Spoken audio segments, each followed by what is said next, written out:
Alright, in this second video, we're going to try to go over a little bit of what I'm looking for in the offensive zone. We talked a lot about getting into the zone quickly, generating quick shots. Inevitably and invariably, we're always going to have a situation where we're going to have the puck in the zone. Everybody's coming back into the zone. We're still looking to generate these 10-second opportunities that I've mentioned before. And to kind of do that, I'm going to set this up, ignoring these players here for right now. Similar to some of the drills that we've run, especially we'll probably do this drill here before you actually see this video, but I'm going to base everything off of this and you'll see how it all kind of ties in together. Before we had the three players lined up, the goalie talked to the defense, and we talked about the goalie being able to see these two players and any shots coming their way with the defense covering the back door.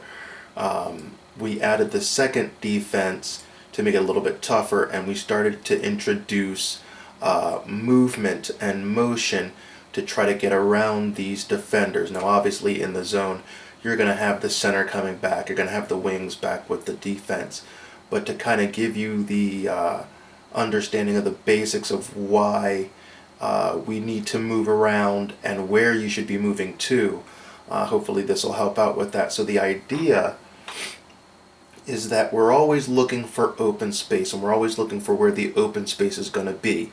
And part of doing that is understanding how teams are going to mostly play defense against us.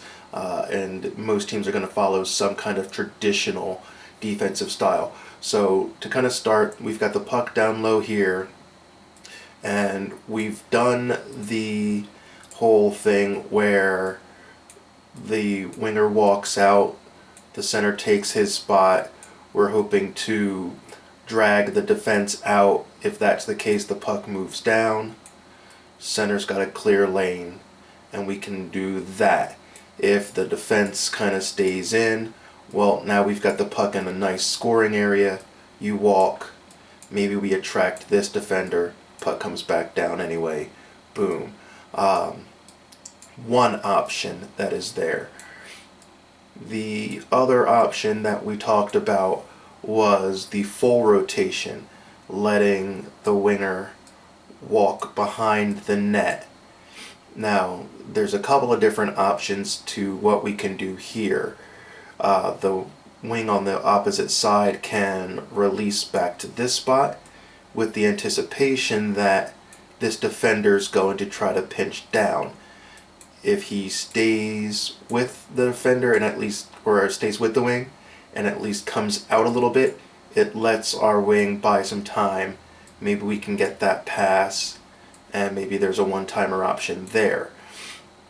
We also still have the option of what this center's going to do, and that's based off of what this wing does. If the wing breaks out high, either there or even comes all the way out to the wall, you can just come straight across, hide into the slot, maybe get a shot from there, or be ready to crash. Now there is a second option here depending on what this defender does. Let's say if we set it back up, the wing decides he's going to carry here, and as he gets to the back of the net, if the wing just backs off a little bit, this defender now has an option, a decision to make, to either follow his man and trail away from the net, which is unlikely, or which is pretty likely, he's going to try to step down to prevent this wrap. And in that's the case, he's going to come in tight so that there's no pass out through. Now if that is the case, our wings should hopefully be smart enough to realize I'm not going to get the puck anywhere in this area, I should slide down. So now he's in the corner, she's in the corner, the center's reading this, and he's going to come either to about there with the wing coming around, or even higher out there. this wing can come out to the front and be in net front. Or, depending on what happens, if this defender decides to chase, she can stay and hide behind the net. So now we've got a pass option there, and now we've got a pass option there. And the whole idea is to know where the dead space is going to be. So, again, if we set, now let's bring our defenseman down. We're going to have a wing, obviously guarding the defenseman. And usually the wings are pressed up against the wall to prevent that rim around from happening right there. We're going to have our other D here in the high slot. We're going to have the protective wing, obviously playing in that D-man's lap. And so now here's where we get a little confusing and where some of these options are going to come into play. So if the puck's in the corner, the defense is in the corner. Some teams play that sagging zone, covered zone that we do, and maybe the center comes out here. If the center's smart, he picks up on our center just hanging out here, and we're in a man-to-man position. This isn't bad because now it lets our wing play man-to-man with the D, and maybe skill takes over and we beat this player one-on-one. So, if the center's hiding out hoping for that quick pass and feels the defender coming on, you just go over to the wing, underneath this wing, and now this center has an option to make. Does she stay in this spot, protecting this zone and giving up the wall, or does she come over and stick tight to her man? Well, if she sticks tight, the easy option is right there to see. Boom. This player just walks, and we've given her space, which is never ever a bad option. The other option that's there, sorry as I just reset everything, the other option that is there is, let's say this center decides not to move. Okay, I'm going to reset there. So, with our defense putting pressure, the wing now has the option to get the puck there. So now, where's the open space? The open space is here. So, wing's definitely going to move into that open space. Defender has to make an option. Stick man to man, in which case, this is now the open space. Or, does the defender drop back and play a zone, in which case this is still open space, and this center can walk down, pressure, back out, pass, one-timer. Alright, those are options that are there. So the other option, as we talk about the full reverse, is if we assume that the defender's out there, our player has full possession of the puck, but we're going to hightail it around the world. So at this point, again, our wing on the other side, this left wing, has a decision to make. And she just trails back just a little bit to buy some space. Now, is this defender going to be dumb and try to chase behind the net? We hope so. But we're going to assume they're smart and that they're going to go right back to the back door. Well, the center has to come over. They're coming over as support. This defender still has a decision to make, to back off and let this person have access to the front of the net, or to clamp down.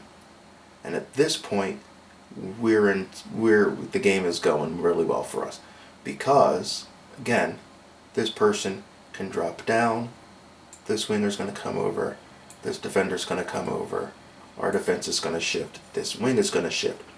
But the odds of this winger coming down into the corner to play our winger is highly unlikely. So, boom, there's the pass. We're assuming that that's going to be the chase, and maybe the winger comes down again to protect this area. Well, the center still has to feed through, and that leaves this person all alone. So, you can trail into the slot, and this center now has to either retreat, hopefully, and that leaves a little gap there for our wing to walk through. Or if the center completely disregards our center and comes over into support, there may be a pass angle. Maybe our center's quick. Maybe there's a pass angle there. If this winger drops down and comes off of our D hopefully is smart enough to find the angle. There's a pass option there. Then there's still the choice of what's this player going to do. Does he slide up net front, drawing the attention of that defender? Or does he hang low behind the net? Because if worst case scenario comes and we can't get through there, the puck can always come back. And now we've got a 2-on-1 down low. Maybe he comes back to the other side to buy some time. And now our center is still there. And we've got a good shot. So all we're trying to do is find time, space, and options for our players. And by knowing where our players should be, we can move a little bit faster than the defense can move. And if we can do that consistently, we'll score some goals.